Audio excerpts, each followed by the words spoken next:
Hi అండి. Welcome to luck mister blogs. ఎలా ఉన్నారు? అందరూ బాగున్నారా? సో, ఈరోజు స్పెషల్ వచ్చేసి వెజిటబుల్ పరోటా అండి. కర్డ్ రైస్ అండి. దీనికోసం నేను ఈ ముందు క్లిప్ మిస్ అయిపోయింది. ఒక చిన్న బౌల్ పెరుగు తీసుకున్నాను. తర్వాత vegetables potato, green peas, carrot, onions.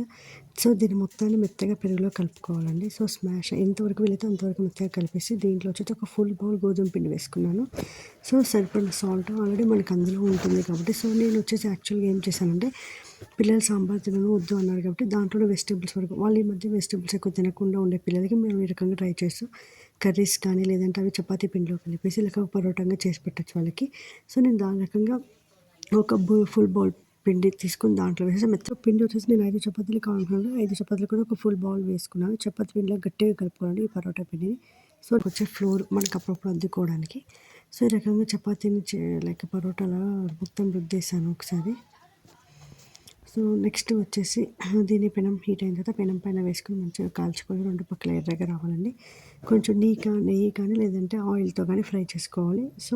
So, పిల్లలకి దీన్ని పెరుగుతో కానీ లేదంటే సైడ్ డిష్ ఏదైనా కర్రీతో కానీ పెట్టచ్చు. చాలా టేస్టీగా ఉంటుంది. మీరు ఈ రెసిపీ ట్రై చేయండి. నెక్స్ట్ వచ్చేసి వైట్ రైస్ ఉంటాయి కనుక వైట్ రైస్‌ని మెత్తగా ఇలా స్మాష్ చేసి దాంట్లో కావాల్సినంత పెరుగు కలిపేసి సో, దీన్ని మనం సాంబార్‌కి, పప్పుకి ఎలా పోపేస్తామో ఆ రకంగా మామూలుగా పోపేసేసుకోవాలండి. ఇది ఈరోజు డిన్నర్ ప్లాన్.